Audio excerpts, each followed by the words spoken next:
Thank you. Thanks, Shawnee. Thank you, the Quorum Club, for hosting this lovely evening, and thanks all of you for being here.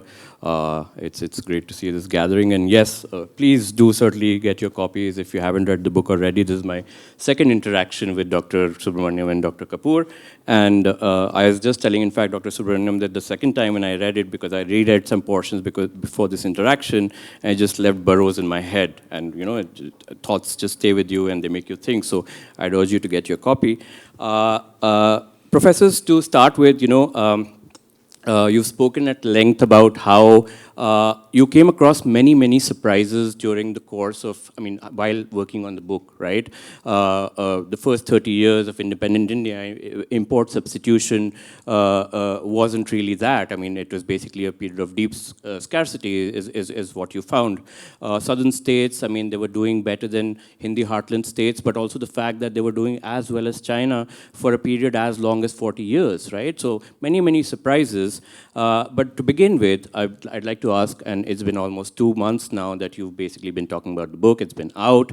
What has the reception been like? Any surprises there? Pleasant or maybe not so pleasant?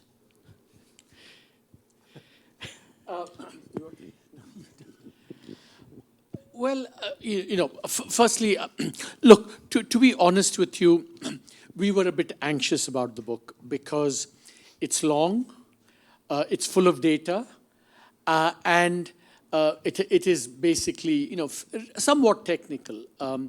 Although we were inspired by and drew upon Ram Guha's India After Gandhi, because we wanted to write something that was, rigorous, data-driven, but also accessible. That was a big anxiety here. And I think, and Devesh, correct me if I'm wrong, I think it's fair to say that, there are people who like the books, people who, have reservations about the book. But I think broadly, we've been pleasantly encouraged by the fact that, people don't find it unreadable, let's say. So I think that's some comfort. And this is a long, daunting book. And, pleasantly surprised on the upside, I would say. Right. I was not at all anxious. You write, first of all, we know what's out there. There's that old story that two men are running from a bear, and one says, we've got to run faster to escape the bear. And the other says, no, I just have to run faster than you. And in a similar way, when you write a book, there is an objective standard. There's also a relative standard. And we know what's out there. We know how hard we worked. We know how much effort we made to make it accessible, not for academics, but for a broader audience. So, after that, you do your best, and then what happens, happens. I want to qualify that a little bit. There are lots of good books out there in India. So don't get Devesh wrong. He didn't mean to say that, I think there are lots of good books on India. I think what he meant to say was that there are not that many books that take this interdisciplinary approach to this, right? Lots of books by economists. And, you can name it. Going back to 1974, Bhagwati Desai, lots of books. Very good books by political scientists, Idea of India, and so on. But I think what Devesh had in mind was to say that, in terms of taking an approach, just to get into the substance a little bit here, just to justify what I'm trying to say, is that, look, Devesh and I, he's a political scientist, I'm an economist, but we came together because we fundamentally believed that economic development is not just economics or just political science.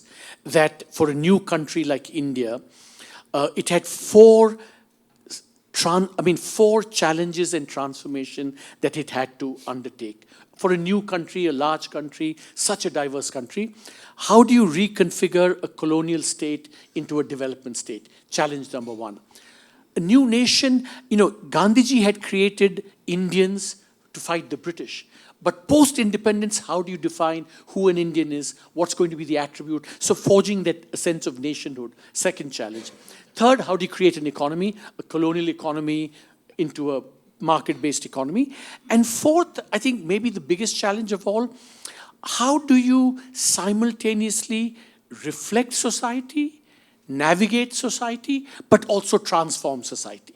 And so these four challenges in the context of democratic politics, which was very unique. So it's a long-winded way of saying that this non-siloed, multifaceted approach to development, perhaps, there are not that many competitors out there.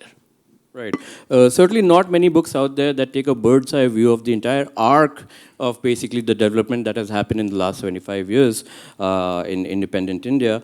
Another thing that I wanted to discuss with you too is basically one of the central themes, one thread that runs through the book is basically precociousness, right? In terms of democracy, democracy came before development in terms of economy, services before manufacturing, right? Trade, globalization, education, focus on tertiary education before primary or secondary education.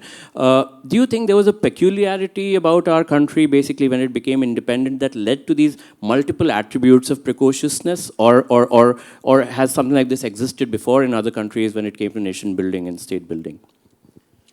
Look, every country, of course, makes certain choices that are unique to its own circumstances. Some of the choices of precociousness, we argue in the book, were contingent on a fundamental precocious choice. And by precocious, what we mean is something that is unusual either in sequence or ahead of its time. That's just we say a precocious child, right? She is more mature than her age, in a sense, right? And the most fundamental early choice that shaped or influenced others that we mentioned, and Arvind can elaborate on that, is the one to choose universal franchise at that low level of income and literacy. What we show in the book is that India was a complete outlier, that the models of development that we know, there's the Western model, Europe, US, and there the franchise gradually expands with economic development. As incomes increase, the franchise expands, and that takes over 2 centuries. Then there is the East Asian model, exemplified by, say, South Korea, where economic development comes first. And once it achieves middle income, then the franchise expands. The third model is China, massive economic development, no universal franchise. The fourth, which is India's, was so distinctive because no other country had given universal franchise at that low level of income and development. And then some of the other things follow because of that choice. For instance, one of the other unusual things India did was it tried to create a welfare state without building a strong foundation of public goods.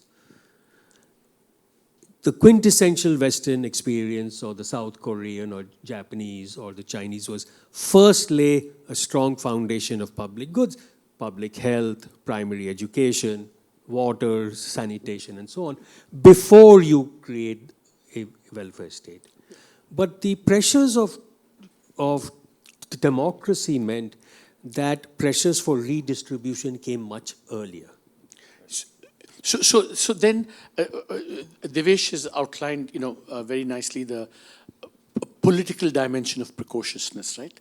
But there's also an economic dimension to the precociousness, which is that typically the successful countries go from, farm, factory, and then to just push the alliteration to pharma, as it were, right? But we skipped that second stage, and we went from farm to IT services, right. Now the question is, your question, how much was it, due to India's particular choices and circumstances? And I would say it's a bit of both, right? So for example, we argue in the book that part of the reason we didn't do manufacturing was because, unlike the East Asians, we didn't have that rapid agricultural productivity growth that would sustain demand first for low-skill manufacturing, which is what China did in the 80s, and then it graduated to FDI-based, exporting apparel, textiles, clothing, etc. So that was what happened. Now, how much of it was precocious democracy in India meant that we couldn't undertake the land reforms that were a key part of the agricultural productivity surge in East Asia. And why couldn't we do land reform? Because the Congress party, especially in the states, land is a state subject. The Congress party was, maybe quite in hand with local landed interests, and that stymied land reform. So that's a case of where precocious democracy, affecting economic precociousness. But to not let the early framers get away with too much, you see, we chose import substitution, i.e. keeping away foreign competition. We chose planning. We chose state-led industrialization. That was not unusual at all for the time. At the time, the prevailing zeitgeist, as it were, around the world. Because remember, at that stage, Russia was seen as the Soviet Union was a very successful model. Europe had implemented the welfare state. Even the United States had just done the New Deal. And many countries in Latin America and Africa adopted these things. But India, on top of those done by other countries, did something very unusual, which actually created this economic precociousness, which is that we said, we'll keep away foreign competition. Most countries do that to promote domestic entrepreneurship and industry, but we turned around and said, no, the domestic private sector will not be allowed to flourish, and we will, crush the domestic private sector. And this was a fairly unusual choice. And this has left scars on our ability, long-term, on our ability to do, manufacturing, low-skill manufacturing, which has had lots of consequences in terms of our inability to create jobs. So there's a political precociousness, there's an economic precociousness. Some of this derives from this, but some is also, some choices we made which were somewhat distinctive and unusual.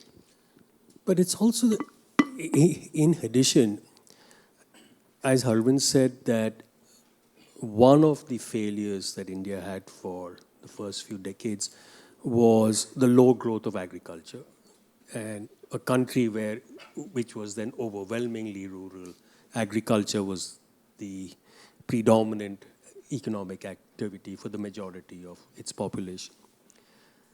Now, what we see is that the East Asia economic success, the foundations were laid in increasing yields in agriculture. For that, they had a more egalitarian land distribution. But no country has had land reform under a democracy. All land reform has come either by revolutionary governments or very authoritarian governments. So whether the Congress was in league or not, basically, once you chose the democracy early, it was going to make land reforms. There were some attempts. We know Kerala did, we know Operation Barga in West Bengal. But fundamental physical redistribution of land, we had the Zamindari Abolition Act. So some things happened. But the sort of major, complete redistribution that happened in Japan because of the US Army basically implemented after the victory, same in Korea or Taiwan or China, that was almost inevitably not likely to happen. Right. Do you think India's early choices basically pushed it to play too safe? I mean, if you look at the sort of instability there was in China in the 50s, 60s, 70s, right? As you'd said in the last interaction that we had, Dr. Subramanian, that people think that China started to pull away only in the 1980s, but actually that began much earlier. Do you think we were playing it too safe? Would you want to talk about the first 30 years, basically, of this period, basically, how it shaped the nascent economy in the country? I mean, did we make the wrong choices? So yeah, so I think this is one of the, I guess, reinterpretations of the Indian growth experience that we talk about in the book, which is the first 30 years. So if you kind of look now at where the mainstream is today, mainstream opinion in India on how we did in that period, and I don't want to, be reductive or exaggerate, broadly people will say that the first 30 years we didn't do too badly given the circumstances. For example, if you read the writings of Amartya Sen or Pranab Bardhan or Sukhmoy Chakravarti, the great, economist, policymaker, they say that, our growth in the first 30 years was greater than during the colonial period. And given all these difficult circumstances we had wars, a couple of wars, 3 wars, it was not a bad performance at all. So what we say in the book is that that is somewhat overly generous a view of those 3 years. And we show it in 2 ways. First, we compare India with all the other countries in the world. Because when you say, oh, India had difficult circumstances coming out of colonialism, so did many other countries have difficult circumstances coming out of colonialism. And we show that between 1950 and 1980, India actually deteriorated in relative ranking in the world compared to the rest of the world. So that's one. But the second, I think maybe even more interesting thing is what you said about China. So if you look at 1950 to around 1950 in terms of yields, per capita GDP, broadly social indicators, India and China, China was still a bit ahead on the social indicators, but we were not that far apart. Between 1950 and 1980, especially from the maybe late 50s to the mid 70s, almost a 15, 20-year period, China faced economic and political chaos. The Great Leap Forward maybe have killed maybe 30 to 50 million. Then you had the Cultural Revolution. And we know from everything from, Devesh's discipline that order is fundamental to any progress you can make on development. This period can only be characterized as extreme political and economic disorder. But by 1980, China had already pulled ahead on all these indicators because 1950 we were together, 1962, just after the Great Leap Forward, India is ahead of China on many of these indicators. But by 1980, China has pulled ahead of India on yields, on per capita GDP, and of course on the social indicators, they pull quite far ahead. So in that sense, I think we've been too charitable about the first 30 years. And the last point I would add is that in the first 30 years, poverty was stagnant and high. Educational attainment was pretty poor in India.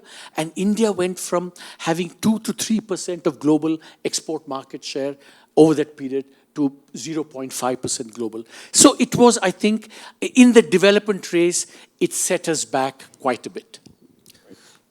But there was one extremely positive outcome that is unnoticed, which is India was exceptional. This is the stage of nation and state building, right? You're a new country and a very diverse country. You're absorbing the princely states.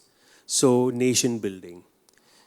Nation and state building worldwide is an extremely violent process, period. Take the US, civil war, 2% of the population is killed. If you apply that to India, that's 35 million odd people. China, 40 to 50 million people are killed from the time Mao comes to power till he dies. Avoiding mass violence was one of India's singular achievements, one we don't recognize. So that conservatism, if you want to call it cautiousness, or you want to use another word, prudence, whatever you want to choose, had this very positive payoff. The puzzle is having established order, and we also show India avoided severe economic disorder, And one way that for economists measure economic disorder is inflation. India avoided hyperinflation in a way that most other comparative developing countries did not. Take Brazil or Indonesia, etc. So the big achievement of this cautiousness was establishing order, much less suffering in the population in this sense of extreme violence. The puzzle then, as Arvind said, having established order so much better than other countries, why did we not do better on the economic front? Yeah. And just to sort of add, to, Devesh, quite rightly, in that period is when we had established these achievements that Devesh said. And I think that one way to think about those achievements is to look at our neighborhood today. The lasting effects of that order, look at the region, whether it's Nepal, Sri Lanka, Bangladesh, Pakistan, so much instability there, and Myanmar. And just look historically over the last 40, 50 years, many of the big federal nations, they had so much disorder that they either broke up, Soviet Union, Pakistan, Yugoslavia, Sudan, Ethiopia, and many have teetered on the edge of instability with catastrophic consequences like Nigeria, DRC, so on. So while we did very poorly, and despite having order, we didn't do very well, but the achievements of order, democracy, nation building, and something maybe we'll come to later, is also this cooperative, the federalism, the trust between the center and the states over time. So actually, it's what in social sciences we call it's a nice natural experiment. We have this new book by Dalrymple we were talking about, the 5 partitions. So British India, right? It's one political entity and a geographical. It splits up first with Myanmar, what is then Burma, then Sri Lanka, then Pakistan, then Bangladesh. Nepal was never really part, but it was part of that zone. So of the constituent parts of British India, the only one that avoided extreme disorder was India. And we don't recognize that what effort, what it took to achieve that. Because, something that didn't happen, we don't recognize. We always focus on what happened, but not something that did not happen. The counterfactual avoided is something very important. From your remarks, both of you, what you just said, there are 2 questions that come to mind, and maybe we can take them one by one. The first question to you, Dr. Kapur, is that you talked about bloodshed, right, in the process of nation building, state building. In fact, you presented data of the partition period, right, and as a percentage of the population, you've shown how little it is when compared to other countries, right? You spoke about order, but the thing is, one of the first things to come, whether it is a democracy or an autocracy, right, or in a country, that has an autocracy, is order, right? It's an attribute of a state, whether it's democracy or an autocracy. You write about the Hobbesian state early on in the book. Where do we stand in terms of the rule of law? Where were we then in the beginning, 30, 40 years, and where are we now in the last 30, 40 years or so? So that's another paradox we highlight. That while India established macro order, it failed to do and establish micro order, what we might call rule of law, right?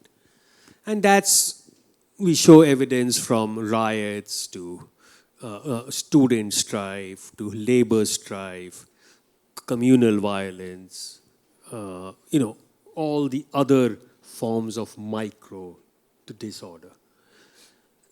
And why that occurs? Yeah, and that's, so we know, in fact, the first reports of the Law Commission in the 50s speak about mounting court pendencies. Every decade, there's a Law Commission report or a parliamentary on mounting court pendencies. And what happens? they continue to mount, right? And we know the many consequences of, because after all, courts are supposed to settle disputes. They are not settled, and so they are then begin to get settled in what we call the shadow of the law, right? Now, why didn't India do better on what we call quotidian law and order, day-to-day life, right? And that's where the other side of the democracy comes in, which is right from the 50s, there are concerns, and we put and read about 3,000 official government reports. And what is interesting when you read the reports is you realize how early on some of these issues are being identified, but nothing happens. And one of it is how politicized the police is becoming, how much the politicians are trying to control and use them, the transfer Raj of the policeman who doesn't listen to what the politician wants. That's becoming clear. And periodically attempts are made. So the biggest one was the National Police Commission report of the late 1970s.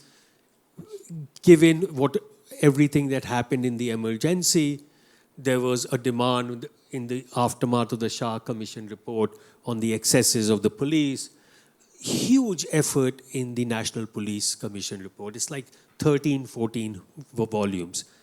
But the report comes out just when Mrs. Gandhi comes back to power. And when the person who headed the commission, he goes to meet the Home Minister, who was then Mr. Zail Singh. Mr. Zail Singh just laughs, puts the report aside and said, "Do you have anything else to say?" And that was it. Because that would acknowledge that there was some veracity in the Shah Commission report, which would then indict what the Congress did. So every political party, it doesn't matter the ideology, has found the police useful for whatever purposes. And that has completely stymied the process. And if the police is so compromised, then the second thing you see is how little states invest in the civil police and in the district courts. These are not huge expenditures, but they're willing to put thousands of crores in irrigation subsidies, but not tens of crores in just modest improvements. We don't realize the situation became so bad, there were police strikes. The strikes became so violent, the army was called in several places, and there were firefights between the army and the police. This is occurring in the 70s and 80s because the ordinary police constable is being treated so shabbily and is being paid so little. So gradually some reforms happen, but the net result is that to maintain order, the burden now shifts from the civil police constitutionally under the states to the growth of the central armed police forces, what we now know as the CRPF, the BSF, and so on. In the 1950s, the Home Ministry constituted 2 to 3% of the total strength of the central government. Total number of central armed police forces was between 3 to 4,000. By 1990, it had, as riots, etc., increased in the 60s, it became 20,000. By 1990, it reached 500,000. By 2020, it reached 1 million, and the Home Ministry is today 1/3 of all central government. So you see a huge change internally in the central government and law and order and the maintenance. So anytime there's a riot happening, the states want central forces to come because they have so underinvest. And what they don't realize is they have given up their own power by this underinvestment.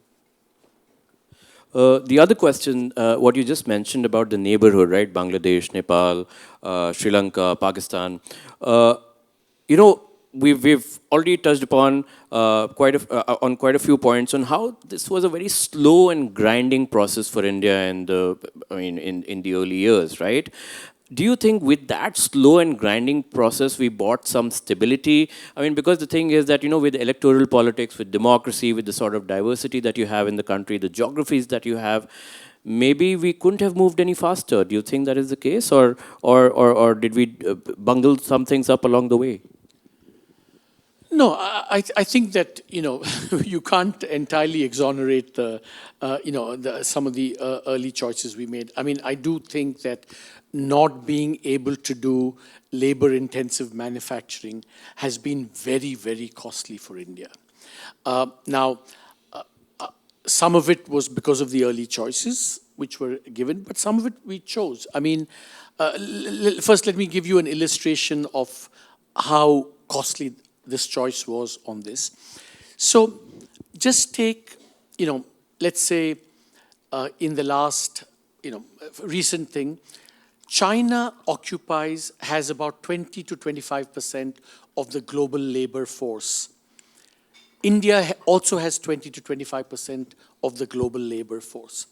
Now, you would think that if you have so many kind of relatively unskilled labor, you should be able to produce and export a kind of comparable amount.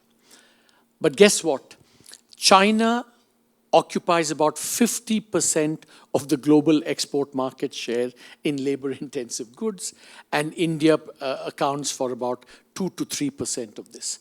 So the difference between that 2% and what we should have had, something like 20, 25%, is kind of the massive lost opportunity in terms of labor skill production, exports, and employment. Now, so this is a huge cost. And I think part of it was because of the choices we made. And this choice not only affected employment, formal manufacturing jobs for a lot, it also affected jobs for women. Now, if you look at Bangladesh, for example, and say compare it with West Bengal, which is, neighbor, similar culture, etc., Bangladesh, its apparel and export industry took off. And now Bangladesh is about something like 5 to 7% of global export market share. But that progress on exporting actually transformed Bangladesh socially in terms of female empowerment, female literacy, all kinds of, age at marriage, age at having children. So the whole social transformation that happened because of labor-intensive manufacturing, which turned out to be female labor-intensive manufacturing, I think those kinds of costs we paid very hugely. Now, just last point, and I'll stop here. Now, why I think we cannot exonerate our policymakers is that, look, if you said between 1950 and 1980, we didn't do all these things, the answer was obvious. We had planning, we had inefficient public sector, we crushed the private sector, we should have. But after 1990 especially, we eliminated all the things that we did badly earlier. We got high and rapid economic growth, but we did not get the structural transformation in terms of policy making, etc. And that aspect, I think, has a lot to do with some of the choices we made in terms of what we did to our private sector, how, just to give you one example of the choices we made, which still affects. So today, for example, even today, and this was much worse, in the 90s, today manufacturing pays twice the price of electricity that it should, and twice the price that firms in China make, right? And this is because even today, we have a public sector monopoly in distribution of electricity, which, raises the costs. Part of it is because of our socialism. We say, well, we'll subsidize households and farmers, but to recover that, we have to tax industry. And we did the same in railways. We still do the same in railways. So these are all choices that we are responsible for. And I think it's proving very costly. We're making some progress now. Tamil Nadu and other states are attracting manufacturing. But the long-term consequences and costs have been pretty massive. Just to add one point, I think one of the things we should appreciate, heavy industry worldwide, take steel plants, is a very male-centered industry. Light industry, especially assembly type, always absorbs much more female labor. So almost by definition, if you adopt an industrial strategy favoring heavy industry, you will favor men over women. If you adopt a light industry strategy, especially of the sort of labor-intensive manufacturing like toys or footwear or electronic assembly, it will inevitably bring in more female labor. So our choices had, I mean, it is not that they consciously said it's going to be anti, but it had these strong negative impacts on women empowerment. And the Bangladesh story exemplifies what could have been done. And just to add, Devesh speaks about the heavy industry of specialization. China around 1978 and India in 1978 had the same kind of pattern of specialization, very similar in terms of heavy industry. Steel plants, heavy engineering, very similar. But then 1978, they did the agricultural reform. Boom. And then the whole demand shifted towards low-intensive, labor-intensive products. And China's pattern of employment just changed dramatically from 1978 in a way this ours never did. 1980, the pattern is not that different from today. So just to give you a sense of what has happened in India, we've gone from informality of employment to informality of employment, except that initially the informality was rural and agriculture. Now the informality is largely urban and services. Right, as you write in the book, midgets building widgets. And when you compare basically the size of the firms that there are in India to the firms that are in China and in Bangladesh, especially when you spoke about the garment factories, I mean, that's very telling. Because you brought up Tamil Nadu, I mean, I'd like to come to the state, I mean, question of the states next. This book, as we were discussing, is basically a bird's eye view, as I said, of the arc of India's basically journey in the last 75 years. It's a big picture book, right? And that is something that was basically, we've also discussed that, it was missing in the country to a large extent.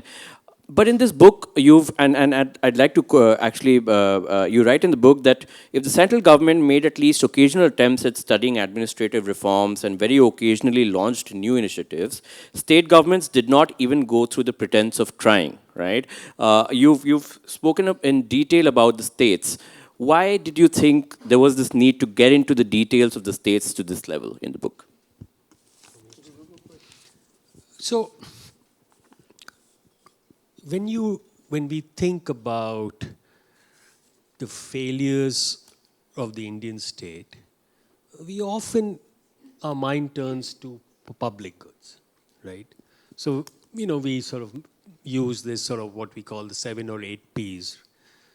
If you think about pavements or footpaths, all you have to do is to walk around Gurgaon, you know what the pavements are, right? And that's true of the town or city. Public libraries, parks, public health, primary education, police, pollution, public transport. They are all state subjects, right? Constitutionally, these are all state subjects. We normally think, we have debates on centralization in India, and it's usually the relationship between New Delhi and the states. What we show in the book is, if you look at the 3 largest countries in the world, China, India, and the United States, China and the US have completely different political systems. Yet, in both countries, public employees are either at the federal level or at the local level, very few at the state level. India is exactly the opposite. Most public employees are at the state level. So the real centralization in India, we point out, is the relationship not between tier 1 and tier 2 of government, but between tier 2 and tier 3 of government. Which is why our cities are in the mess that they are, because cities have very little autonomy, notwithstanding the 74th Amendment. So which is why, given that so many of what we call the challenges India faces, whether it's pollution or garbage removal or clean water or better schools, these are state subjects, therefore the need to focus on the states. Yeah, just to add a couple of things to what Devesh said, right? I mean, when we say that we adopted a cross-country comparative perspective, I think it sheds, light on India compared to the others. But I think one of the, we hope at least, the fallout from the book or the consequences from the book would be, what does the world have to learn from the Indian experience as well? And I think that, this whole federal structure that we have in India, and what are the challenges that it gives rise for development, is actually something that other countries also need to learn. Take the European Union, for example. It is way behind India even in having the kind of federal structure, because in the European Union, the member states are still very powerful, and the European Union, is still a work in progress. In India, we have a strong center, but we also have very strong states, and we have maybe a weak third tier. So just development in the context of federalism is something that I think needs to be studied much more. Point number two, I would say, is that, and just to the center-state relation, for example, as Devesh said, you have to look at the states because, health, education, land, agriculture, urbanization are not at the federal level. So you have to look at state governments. And there, the major failures of public health and education have come because the states have not delivered. And that's something that needs to be recognized. In fact, one could go further and say that when it comes to education, in fact, the impetus for improving education that happened in the 90s came out because elites at the center, they were shamed by this famous conference that was held in Thailand, where showed that India had the most number of illiterate people. And these same elites, it's because of the elites at the center said, we are going to re-centralize education. And they started this CSS, Sarv Shiksha Abhiyan, for example. And it was, provided a major impetus providing states. So the improvement in learning and education that happens, not learning, education enrollment that happens, is actually because of a process of re-centralization in response to the failure of state governments. The last point I would make is that just as we overly focus on the center and not on the states, we also should focus a lot more on society in affecting many of these outcomes. Devesh has a very nice paper that he wrote 7-8 years ago, where he invokes the Nobel Prize winner Elena Armstrong to say that take education, for example. Education is a good that is co-produced between state and society. That's a very jargonish way of saying very simple thing. Children learn not only in the state school, but also at home. And so, similarly, resources are not just allocated by the state to households, but how they allocated within households is going to be determined by norms of patriarchy, gender bias, etc., etc. So one of the broader points we want to make in the book is don't just focus on the center, also look at the states in the third tier, but not just look at the state capital S, but also the contribution of society in affecting many of these outcomes. Right.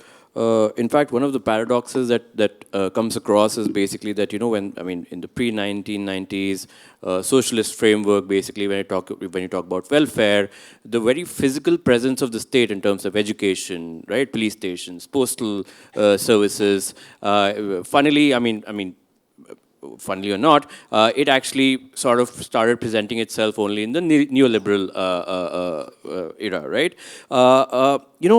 Just to ask you another question about the states, because you mentioned the labor reforms in Tamil Nadu. And very recently, the labor codes were notified. But much before that, Tamil Nadu did its own labor reforms, right? That attracted a lot of big companies. In fact,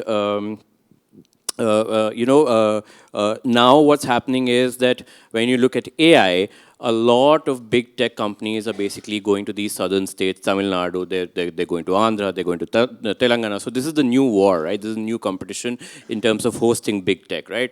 Are you going to get a 5 billion, 10 billion, 15 billion data center in the next 5 years or not? Do you think, there was a time in our country when basically states were doing equally as badly or as well as they were doing. Do you think there's enough competition in the states right now? It's a two-part question. And the second is, do you think, what do you think is the reason that the southern states are doing so much better compared to the Hindi heartland states? It's a very good question. Let me give you a concrete example of Tamil Nadu. The labor codes have been, changed and reformed. I think it's an excellent reform. It's, particularly if it reduces the compliance burdens on countries and so on. But the one thing I think you have to understand about labor reform and labor codes is investors obviously care about what's in the law, but the confidence of investors is created by how states actually implement the law in practice. And especially in bad times, how does the state behave? So let me give you one example from Tamil Nadu, which I think really distinguishes, and it's actually a very powerful idea, which I think we don't give enough credence to. In 2022 or 23, Ford Motor Company wanted to exit from Tamil Nadu because it was rebalancing its global strategy and said it's no longer profitable to produce in Tamil Nadu. So it said, we want to leave. Most state governments in India would have said, how dare you, what's wrong with us, etc., etc. The Tamil Nadu government actually facilitated its exit, because exit, we don't realize, there are massive land issues and there are massive labor issues. You have to sort out, what are your pension obligations, etc., etc. But the Tamil Nadu government actually facilitated the exit both on land and labor in practice under difficult circumstances. 2025, Ford Motor Company said, we have re-evaluated our global plans and we are thinking of coming back to India, and we will come back to Tamil Nadu because of the experience of, facilitating exit. So there's one insight here we forget, and our friend Shoumitro Chatterjee has a very nice work on this, that in terms of labor codes, land laws, everything, how you facilitate exit is very important for attracting entry. So that's kind of the first point about, whatever. Now, I think the broader point is that when we said 1/3 of India has grown as fast as China, one of the implications of that is, the Hindi heartland, for example, the 2/3 that did not grow, it doesn't have to say, what did China do that we did? It can simply say, what has Tamil Nadu done, which, we can also emulate, and that's happening. So I think now, there is competitive federalism. We know that all these countries are attracting. That's a good thing because, it puts pressure on states. But we should also be careful not to overdo competitive federalism also, because it has a darker side. Competitive federalism can be competitive populism also. All these cash transfer schemes, Devesh gives 100, I give 200, you give 500, and that messes up, fiscal thing. And also, as we speak on this, trying to attract all these data centers and investment, there is a kind of race to the bottom that's happening, which is not all desirable, kind of violating, the kind of over-the-top practices, corporate tax benefits or whatever. It is a zero-sum game, and we want to avoid some of that. So your question on why has the South increasingly pulled away, and it's not just the South, it's also the West. relative especially to the Hindi heartland and Eastern India. And Eastern India, Orissa has started to do better, but the state that stands out in its relative decline is West Bengal. So in the book, there are two explanations. One that is based on an excellent paper by Abhijit Banerjee and Lakshmi Iyer, was the long-term, deeply negative consequences of the land system created by the British. Zamindari, yeah. The Eastern India, what was called the Bengal Presidency, which is basically up to Howard, all the way from Bengal, had created these zamindari system, basically parasitic landlords. That led to terrible outcomes in Eastern India, famines, all of that, and that led the British to revise so that as they expanded to Northwest India and the South, the land tenure systems were relatively more egalitarian. What that meant was that the North India, the Hindi belt and Eastern India, they had a particularly deep feudal structure. And the feudal structure is also about certain norms, social norms that get developed, hierarchies that get developed. And of course, the abolishment of the zamindari system began to slowly undercut, but it's a long drawn process. Relatedly, the South, Kerala to Tamil Nadu, had earlier social movements. We should be careful, and this relates to the point that Arvind made earlier. Change, if you rely only on the state to make change, then the incentives to capture the state increase that much more. But to the extent that, say, the Justice Party in Tamil Nadu, the different social movements in Kerala, but also in Western India, Maharashtra, Gujarat, that meant that the burden of larger social change did not fall solely on the state. Society itself, the changes came from there. That was much less in North India. Then, so that the burden has fallen on politics, and that has all sorts of other negative consequences. It's not that change has not happened. In fact, considerable changes happened, but it's lagging behind the South. So the question is whether the change will accelerate, etc., and that remains to be seen. So just one. So when we study the states in India, what we say is that all the very interesting patterns of failures and successes. But so in addition to what Devesh said and what I said earlier about all these things, one of the commonalities to all the successful states is they've been much more globalized than the other states. Tamil Nadu, Gujarat, much more manufacturing than thing. Karnataka, much more services via Bangalore.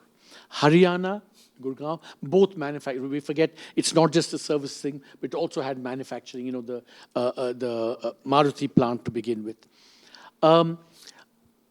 Kerala is a very, very unusual case because it neither has agriculture, nor manufacturing, nor IT services, and yet has done very well, not just on social indicators, but also on per capita GDP. It's in the top 5 or 6. Now the question is, but Kerala too is globalized, not in manufacturing thing, but in terms of labor. So, Kerala has exported its labor.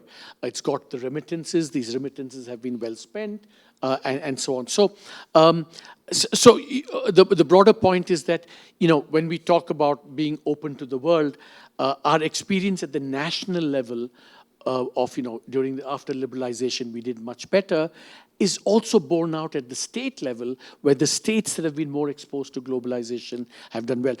Corollary, the Hindi heartland. Odisha, for example, has a huge coast. Lots of trading opportunities. So, it can develop this going forward.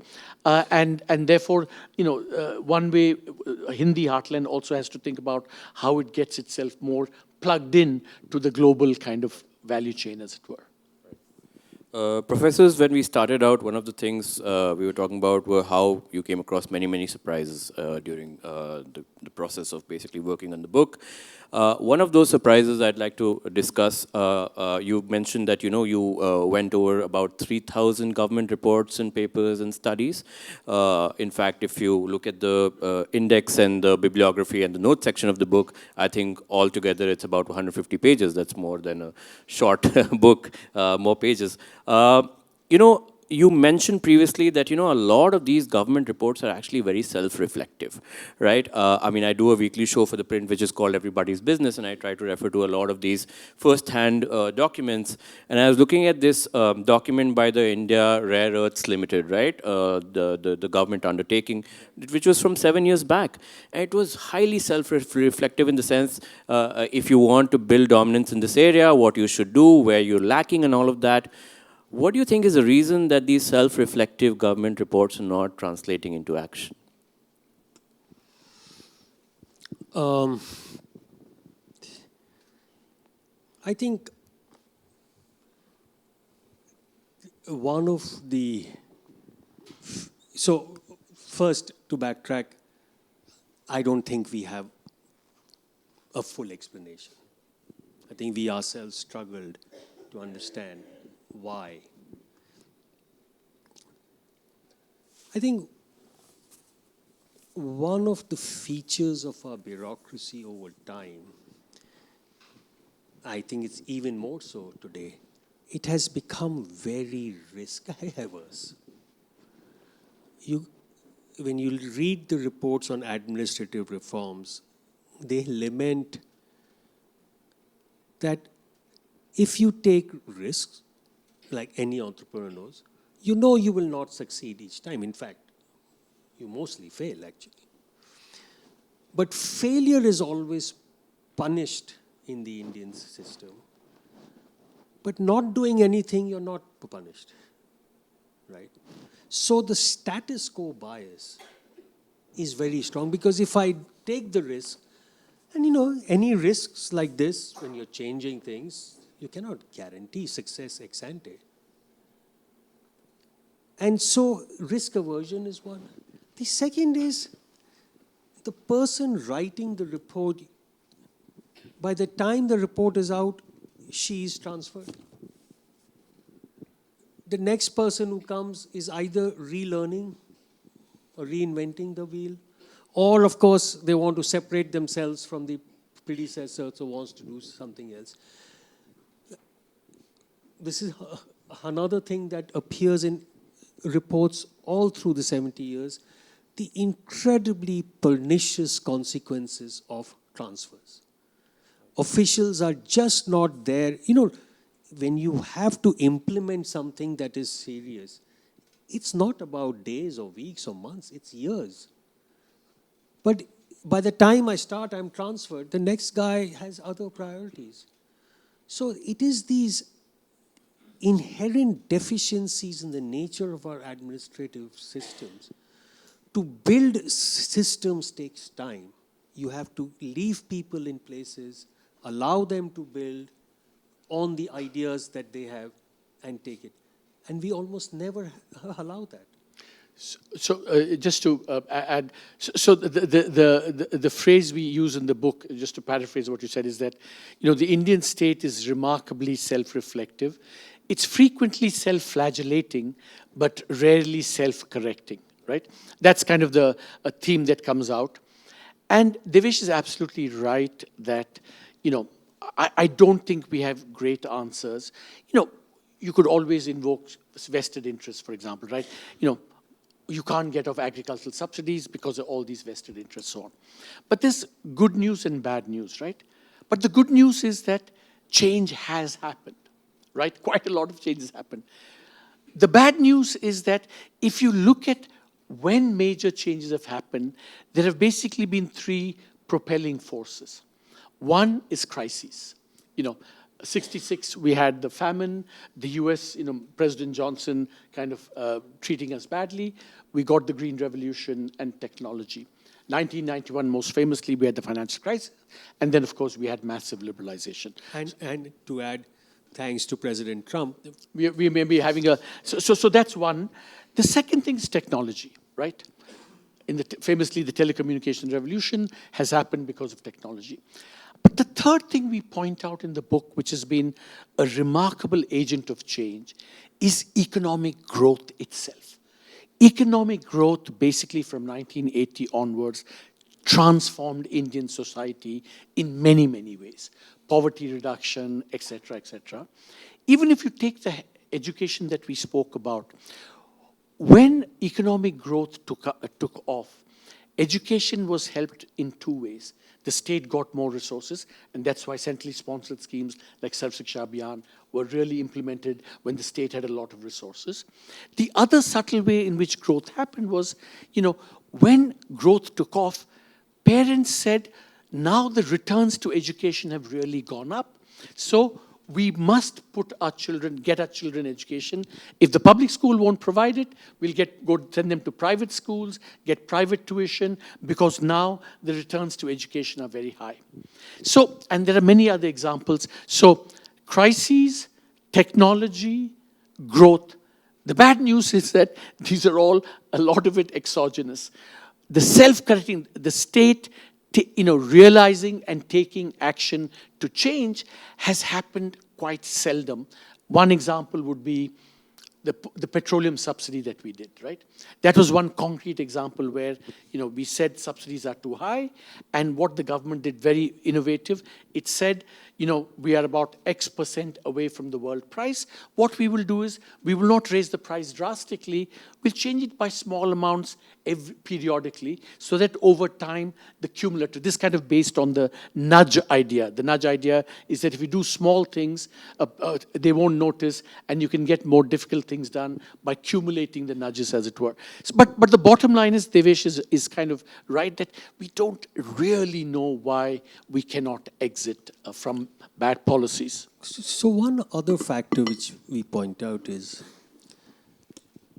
in the 50s, 60s, till 67, the electoral cycle was basically 5 years. State, national elections coincided. In this last decade, the electoral cycle has come down from 5 years to 1.2 years. There are national elections, there are state elections, there are panchayat elections, there are municipality elections. What that means is, as electoral cycles become shorter, the need to show concrete results means that visible projects will get priority, right? Things like improving education will take years. You can't change it around easily. Outcomes will take years. But if I have to show something in 1 year, then I will make a building, I will make a bridge, do a highway. But institutional changes, administrative reforms, public health reforms, all of these require a longer time horizon relative to the time horizon that shorter electoral cycles are forcing politicians to act.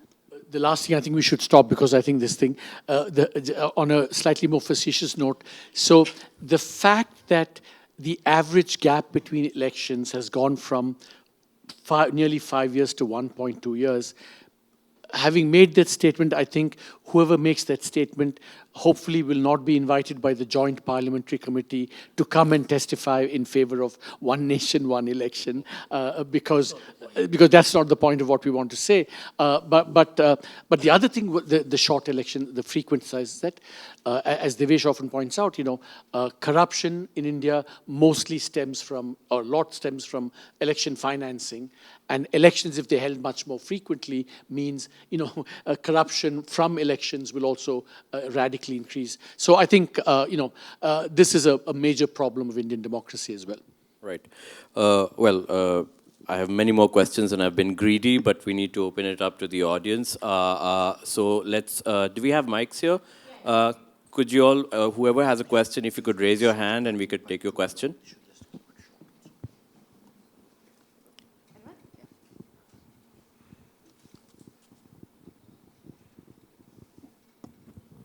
Thank you. I think wonderful to hear both of you, and you really explained a lot of things pretty clearly. You mentioned about these three-tier governments, the central, state, and the municipality. We talk about triple-engine governments nowadays, which was not coined earlier, and they have common bureaucracy, the civil servants, which are IAS, and they're all from the brilliant institutes like IITs and BITS and St. Stephens and all. But we still haven't been able to make a effective civic services delivery model, despite being so brilliant people in 70 years. I'm sure there are a lot of good things, but ultimately what impacts a common citizen is what's happening next to him. Do you think in your analysis something can be pointed out towards this aspect? Sorry, the aspect being that despite effective having service delivery model for the country. We have an odd exception of Indore. Sorry, we are sitting in Gurgaon. The guy has to call up the municipality in Indore to find out what's the good practices, which is common sense. You got to have people on your rolls. You got to have a system of delivering services, not tendering every time. So effectively a civic services delivery model for the country for multiple cities. So let me take a first crack at this. See, I think that it's clear that what needs to be done is known. Yeah, very true. But for 50 years, it hasn't happened. So any reform that I come and tell you should be done, the obvious question is, why wasn't it done before? What's the problem? I think the silver lining in this, and this is my view in terms of how things will improve, we spoke about competitive federalism, right? But I think what is going to be an equally important dynamic going forward is what we would call competitive sub-federalism, i.e. cities competing with each other organically. So take, for example, Gurgaon. All the investors have wanted to come here, but at some point, the air quality problem will say, investors will say, we want to find other cities like Hyderabad. In Bangalore, similarly, great seat, India, Silicon Valley, but the congestion, the urban kind of sprawl, whatever, is going to force investors again to reevaluate. So the one slender hope for change is that if there are 1, 2, 3 good models and attractive locations, change will come through a competition and exit from existing metropolises like this. Because I'm very pessimistic about saying this is best practice, this needs to be done, because what needs to be done, everyone knows it hasn't been done. I think the lights don't agree with me. no, I think, look, we have a fundamental problem from an electoral perspective, the way politicians see it. Voters, they feel, are in rural, the money is in urban. So making sure they have control over urban areas is how they raise money. And we know the land story and the property story. Therefore, that is the fundamental reason why the 74th Amendment has just been completely sabotaged. And I see it just impossible for the sub-federalism Arvind talked about to really emerge unless the cities have greater autonomy. And you cannot compete if someone at the top, which is the chief minister, keeps a complete control, because he knows that's where his sources of money and wealth lie. So to me,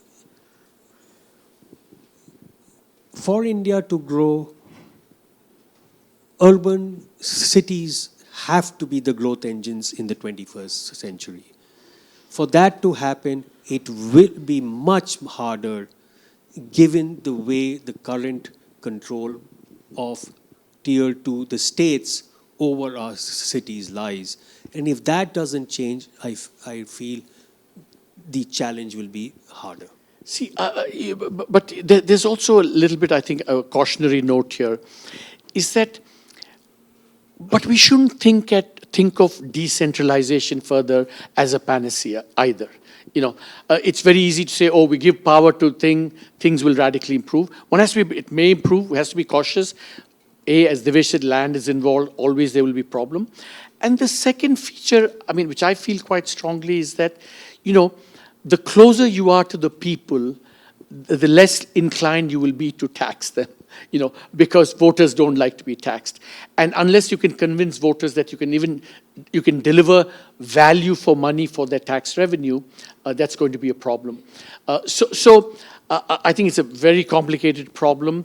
And I think in the short run, competition between cities, as it were, is one promising, maybe one of the few promising dynamics for urbanization to improve in India. I think. Any other questions?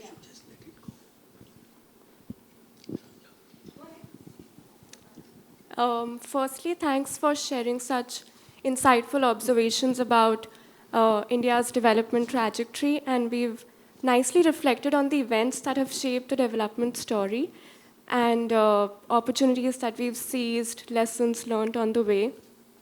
What, in your opinion, is the road ahead in terms of forces of optimism or areas of improvement, or maybe lessons that we can learn from other developing economies? Well, for me, the source of optimism is young people like you. That is, you are the future, we are the past. So in that sense, to me, wherever we go around, we've gone around, it's just incredible the energy young people bring, the idealism they bring.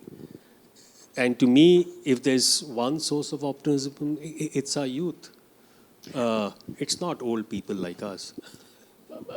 Just to add, you said what is our recommendation.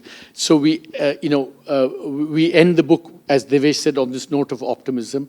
But if there's one prescription, we say we're not going to give you prescriptions in terms of what needs to be done, because what needs to be done is well known. So the only thing we say in the concluding chapter is do no harm. The Hippocratic Oath, they tell doctors do no harm, in the specific sense that all the achievements we've had, nation building, democracy, institutions, cooperative federalism, these are really valuable legacies from the first 30, 40 years. Let's not lose them because, social harmony, whatever. Because if we lose them, the long-run consequences for development could be quite adverse and serious. There was one more question, I think. There's a person there as well. Okay. Yeah. First of all, thank you for the wonderful session. So just a follow-up to what you said, that youth would be the source of optimism. So it's often said that we have across 25 to 30 years to get rich before we start getting old. And we have been trying to crack manufacturing for the past few years, from past 20, 30 years, but we have not been able to crack it completely. And the services would be able to adopt very small fraction of the population. So for the next 25, 30 years, what would be the anchors of that growth which increases the per capita? Because the manufacturing, as I said, we are not able to crack it. In your opinion, what would be those anchors? So, one thing which, look at the space where we are. One of the, we always think of services, we immediately turn to tech. Actually, the most labor-intensive service is something like tourism. Why does Thailand get more international tourists than India? India has much bigger, has so much to offer. But we know, right, that to crack that, everything from how you get your visa, how your airports are, the garbage in the streets, if a single woman comes, will she feel ever safe? There are all these things you have to do, right? So the opportunities are potentially there. the question is, for instance, you mentioned AI. I actually find AI has very little, a $10 billion investment will get how many jobs? A $10 million investment in tourism will give you far more jobs than a $10 billion in an AI data center. But how few of our chief ministers are thinking of international tourism? So it's also the imagination. I mean, one of the things Arvind and I really are struck by, the paucity of imagination of our political class. And I would hope that one of the tasks of the youth is to improve the imagination of the political class. I completely agree. I mean, just to take the Bihar example election, right? It's, all parties, they say the same thing, caste census, reservation. And even when it comes to employment, they say, every household will get a government job. We know that governments cannot provide these jobs. Why don't, especially leaders in the Hindi heartland, think much more imaginatively, whether it's tourism, whether it's, attracting, remember the puzzle is Tamil Nadu attracting manufacturing is a travesty because low-skill manufacturing should be in UP and Bihar because they have much cheaper wages.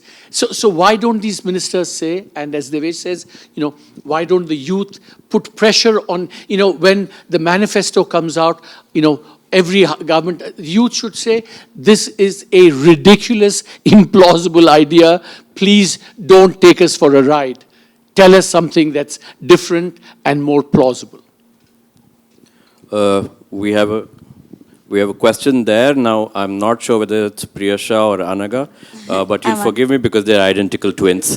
And Priyasha was a great student at the Print School of Journalism. There she is, I'm sorry. She's here with a sister and a father. Please go ahead with your question, Anaga. Thank you for the great conversation. My question was about the impact of artificial intelligence and emerging technologies. You touched on it briefly, and Mr. Nisheeth also brought it up. So I was wondering, in the future, how do you think AI will impact India's economic growth? Which sectors, manufacturing or services, and what kind of jobs, high-skilled or low-skilled? India has already invested a lot in AI. There's big tech companies investing, and India will host the India AI Summit next year. So do you think this is a worthwhile investment, and where do you see that falling into India's economic growth trajectory? Thank you. Well, I'll plead the Fifth Amendment because I just have no idea. I mean, there's so many uncertainties, but Arvind has more intelligence, so maybe he knows more about artificial I think the more intelligent you are on this particular thing, the more silent you should be, because the findings are all over the place. Some say it'll be this, some say it'll be that, and frankly, we don't really have a handle on. The only thing I would say is that it has a lot of potential in terms of learning. For example, learning can be improved because of AI. But there's also the other side where India is particularly vulnerable because precisely our services where we're good at, coding, back office stuff, those are precisely the areas where, the threats could be greatest. Even in manufacturing, robots are taking over. So it's all a massive, uncertain mess.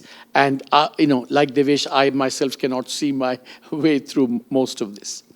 What I will give to the professors is I had the same question in the last interaction and they dug it then as well. So you're consistent. Your question was whether AI is a bubble, and to which yes, of course. There's an even less certain answer. Okay. There's one question there. Thank you for that, Professor Arvind and Professor Devesh. I've read about 150 pages, so I don't know if you answered my question in the latter half of the book.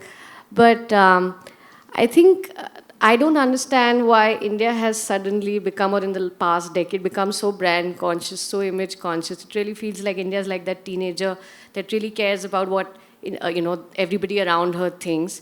We don't want to talk about our more fundamental problems. We don't talk about, or we don't talk about how a lot of our, grade 5 kids can't read grade 2 books. We don't want to talk about how you can go to a PHC and it'll be, a jamadar who'll administer the injection. We've become so brand conscious that anything to do with Niti Aayog, webinars will be about rockets and satellites and AI and all the cool, sexy stuff which will get you into the news. But, the big conferences that we'll do, in February will be about AI and, google.org, but not as many conferences about how we must fix our education system or what must we do to generate more jobs, to get ideas in, to figure things out in a very fundamental way. So my question is, are there other countries who are as brand conscious? And why has India become so brand conscious in the last 10, 15 years? And what will it take for us to talk more about the not so sexy, not so cool stuff? It has become brand conscious because our politics changed. That's the fundamental answer. The political leadership just believes that marketing gets votes. But I think all marketing, which is where the substance is weak, at some point will face reality. And I think there is no better wake-up moment than how and what Trump did to India. 1 year ago, would any one of us had said that India would have the highest tariff imposed by the US and China would have much less the tariff? Is there anything that India produces that the world cannot do without? So what's happening in the northern and western borders, what President Trump is doing, how the world order is changing, and we realize that if you do have a G2 situation, you really, really are squeezed. My sense is that realization is dawning on the leadership, but they do not know how to handle it. Because you have built this house of illusions for so long, it's not easy to climb down. And so that, all the issues you've talked about are fundamental for India's long-term development. It's not that the awareness is not there at all, but marketing requires always much more flashy stuff, as you said.